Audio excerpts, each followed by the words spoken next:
नमस्कार दोस्तों, एजुकेशन की नई दुनिया में आपका स्वागत है। मैं जितेंद्र कुमार जौली। यूपीएचईएससी द्वारा असिस्टेंट प्रोफेसर भर्ती का फुल विज्ञापन जारी कर दिया गया है। इस विज्ञापन के अनुसार यहां पर क्या शैक्षिक योग्यता निर्धारित की गई है, परीक्षा पैटर्न क्या रहेगा, चयन प्रक्रिया क्या होगी, कट ऑफ डेट क्या निर्धारित की गई है, सारी की सारी जानकारी जो इस वीडियो में हम देंगे वो विज्ञापन के अनुसार देने वाले हैं। तो इस वीडियो को शुरू से अंत तक देखिए। आइए शुरुआत करते हैं।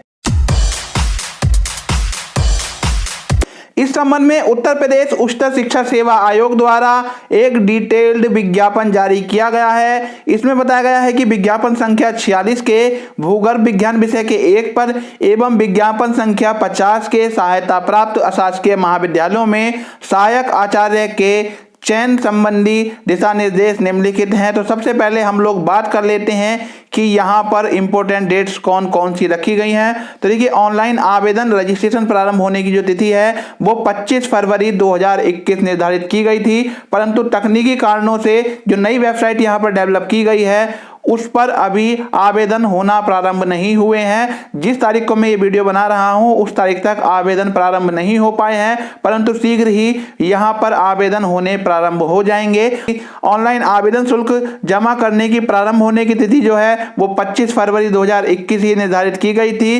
परीक्षा हेतु रजिस्ट्रेशन की अंतिम तिथि 26 मार्च 2021 निर्धारित की गई है। ऑनलाइन शुल्क जमा करने की अंतिम तिथि 26 मार्च 2021 है और आवेदन सबमिट करने की अंतिम तिथि 27 मार्च 2021 है।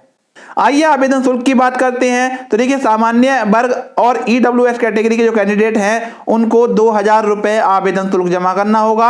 अन्य पिछड़ा जाति वर्ग के जो कैंडिडेट हैं उनको भी 2000 रुपए आवेदन शुल्क यहाँ पर देना है। अनुसूचित जनजाति और अनुसूचित जाति के जो कैंडिडेट हैं उनको यहाँ पर 1000 रुपए आवेदन शुल्क जमा करना होगा। विकलांगों को यहाँ पर कितना शुल्क देना है इस विषय में स्पष्ट नहीं दिया गया है, तो उनको अपनी श्रेणी के अनुसार यहाँ पर आवेदन शुल्क जमा करना होगा।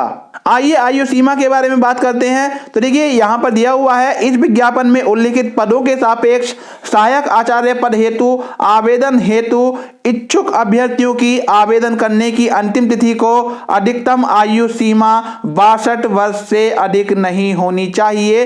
तो ऐसे अभ्यर्थी जिनकी आयु 62 वर्ष से कम है वे लोग यहां पर आवेदन कर सकते हैं, और जिन लोगों का यहां पर चयन होगा उनका वेतनमान 15,600, 39,100 और उनको ग्रेड पे 6,000 रुपए का मिलेगा। तो देखिए, इस तरीके से अनुमान लगाया जाए तो जब तक ये भर्ती पूर्ण होगी तो इन अभ्यर्थियों को लगभग 65,000 से लेकर 70,000 रुपए के मध्य प्रारंभिक वेतन प्राप्त होगा।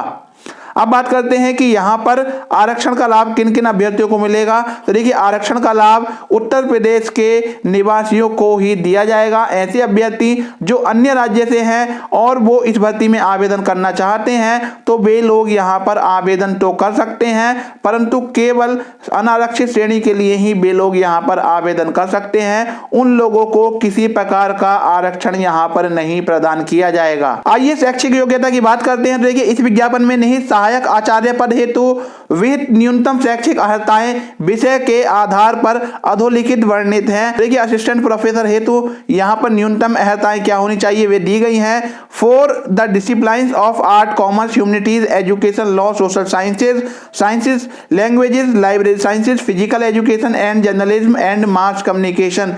इन विषयों हेतु ऐसे अभ्यर्थी आवेदन कर सकते हैं जिन्होंने अपनी मास्टर डिग्री में 55% अंक या इसके समकक्ष ग्रेड प्राप्त किया है। ये जो इन्होंने मास्टर डिग्री प्राप्त की है वह यूजीसी द्वारा रिकॉग्नाइज्ड यूनिवर्सिटी से होनी चाहिए, अन्यथा उनकी यह डिग्री मान्य नहीं होगी।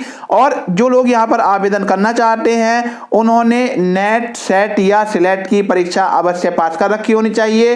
नेट की परीक्षा जो है यदि किसी अभ्यर्थी ने पास कर रखी है तो वह सभी के लिए मान्य है, परंतु सेट और सिलेट केवल यूपी वाला मान्य है।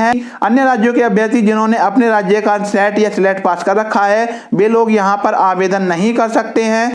ऐसे अभ्यर्थी जिन्होंने university grant commission minimum standard and procedure for award of MPhil PhD degree regulation 2009-2016 के अंतर्गत पीएचडी कर रखी है, उन लोगों को नेट, सेट और सिलेट में छूट दी जाएगी, बशर्ते उनकी जो पीएचडी है वो यहाँ पर जो पॉइंट दिए गए हैं उनको कवर करते हुए की गई हो। आगे यहाँ पर दिया हुआ है कि जिन विषयों में नेट, सेट और सिलेट नहीं होता है तो उन विषयों के अभ्यर्थियों को यहाँ पर नेट, सेट और सिलेट में छूट दी गई है।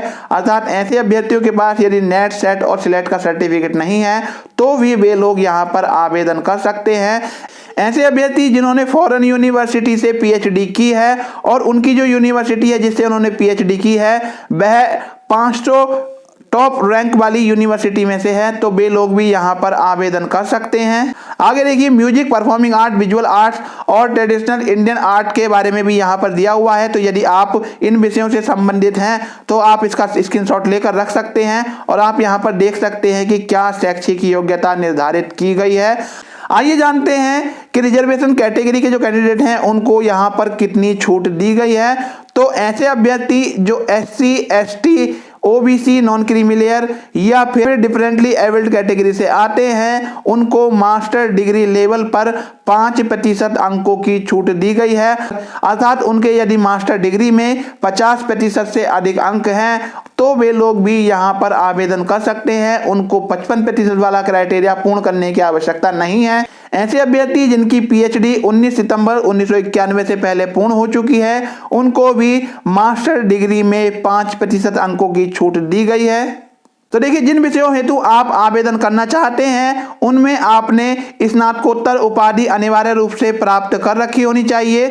यदि आपने हिंदी या फिर भाषा विज्ञान विषय पढ़ रखा है तो आप हिंदी के लिए आवेदन कर सकते हैं, उर्दू वाले उर्दू के लिए आवेदन कर सकते हैं, भाषा विज्ञान linguistic with specialisation in English language teaching या फिर अप्लाइड इंग्लिश वाले इंग्लिश विषय के लिए आवेदन कर सकते हैं। इसके अलावा संगीत, चित्रकला, संगीत गायन, संगीत सितार, संगीत तबला, इतिहास, प्राचीन इतिहास, इन विषयों के लिए कोई अंतः संबद्ध विषय नहीं है। जिन विषयों में इन अभ्यर्थियों ने अपना पीजी किया है उन्हीं विषयों हेतु वे लोग यहाँ पर आवेदन कर सकते हैं। ऐसे अभ्यर्थी जिन्होंने प्राचीन इतिहास, मध्यकालीन एवं आधुनिक पाश्चात्य इतिहास एवं पुरातत्व विषय में अपनी मास्टर डिग्री पूरी की है वे लोग एशियन कल्चर विषय हेतु आवेदन कर सकते हैं। भूगोल, मनोविज्ञान, शिक्षा शास्त्र, दर्शन शास्त्र, मानव शास्त्र, समाज शास्त्र, इन विषयों हेतु केवल वही अभ्यर्थी आवेदन कर पाएंगे जिन्होंने इन विषय में मास्टर डिग्री प्राप्त कर रखी है। ऐसे अभ्यर्थी जिन्होंने अर्थशास्त्र या फिर व्यावसायिक अर्थशास्त्र विषय में पीजी कर रखा है वे लोग अर्थशास्त्र हेतु आवेदन कर सकते हैं। लोक प्रशासन और अंतर्राष्ट्रीय संबंध विषयों के साथ साथ राजनीति शास्त्र विषय में जिन्होंने पीजी कर रखा है वे लोग राजनीति शास्त्र अर्थात पॉलिटिकल साइंस विषय हेतु आवेदन कर सकते हैं। फिजिकल एजुकेशन और मिलिट्री साइंस हेतु यहाँ पर केवल वे ही अभ्यर्थी आवेदन कर पाएंगे जिन्होंने इन विषय में पीजी किया हुआ है।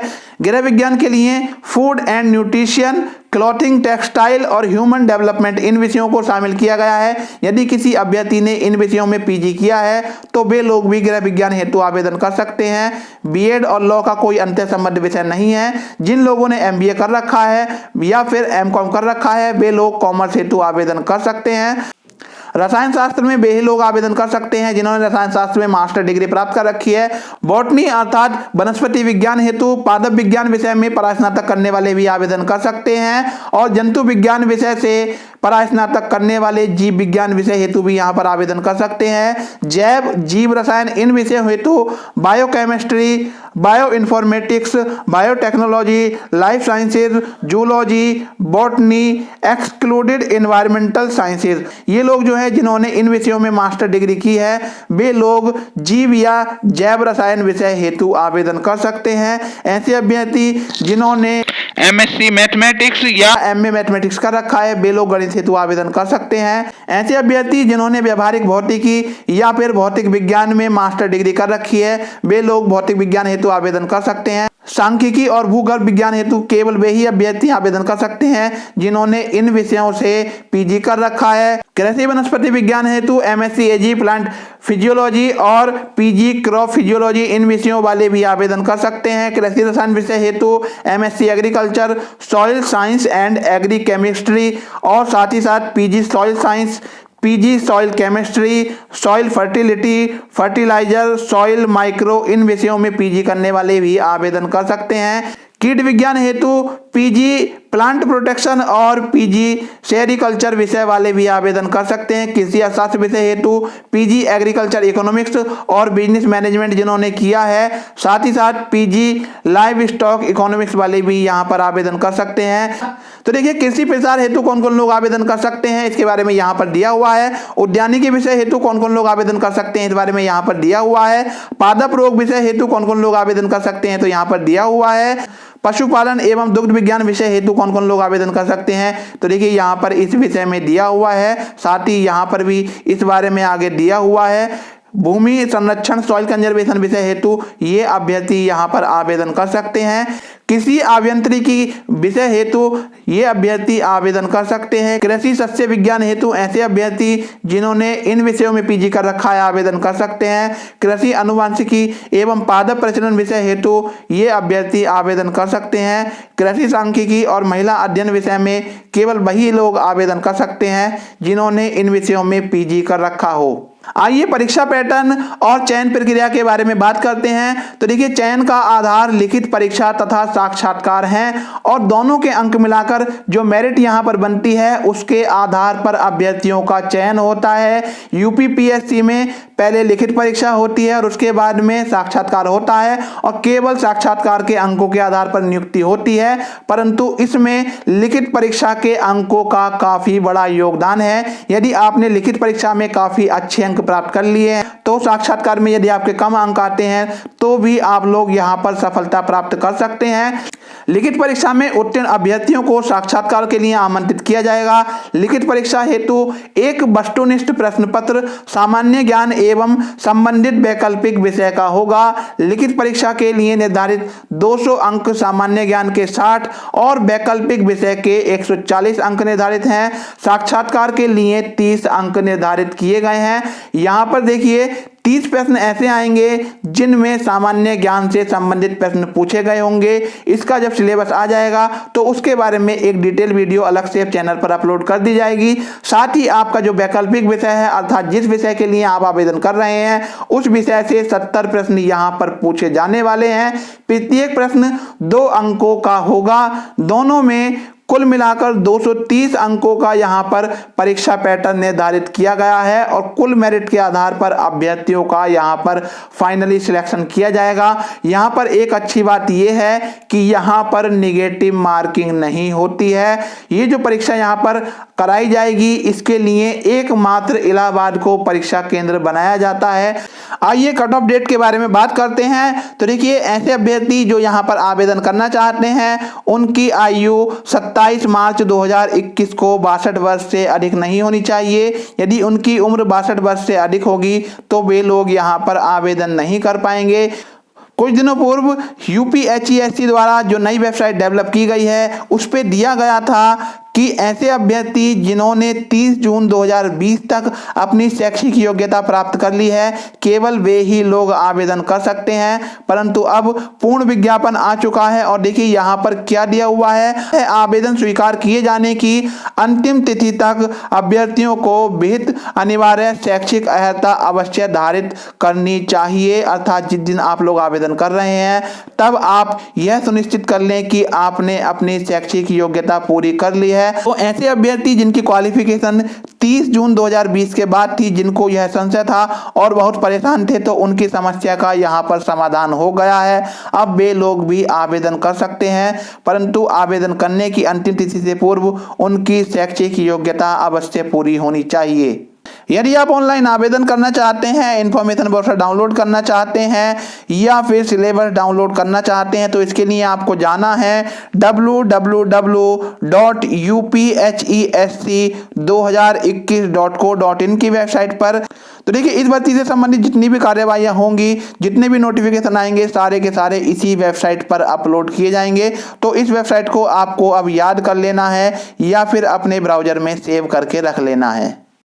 ये वीडियो आपको कैसा लगा कमेंट करके बताइए। यदि वीडियो अच्छा लगा हो तो लाइक कीजिए और अपने साथियों में शेयर कीजिए। यदि आप हमारे चैनल पर नए आए हैं और आपने हमारे चैनल को अभी तक सब्सक्राइब नहीं किया है तो चैनल को सब्सक्राइब कर लीजिए। सब्सक्राइब करने के बाद बेल आइकन दबाकर ऑल नोटिफिकेशन ऑन कर लीजिए ताकि हमारी आने वाली वीडियो का नोटिफिकेशन आपको मिलता रहे। फिर मिलेंगे एक नई वीडियो के साथ, तब तक के लिए गुड बाय।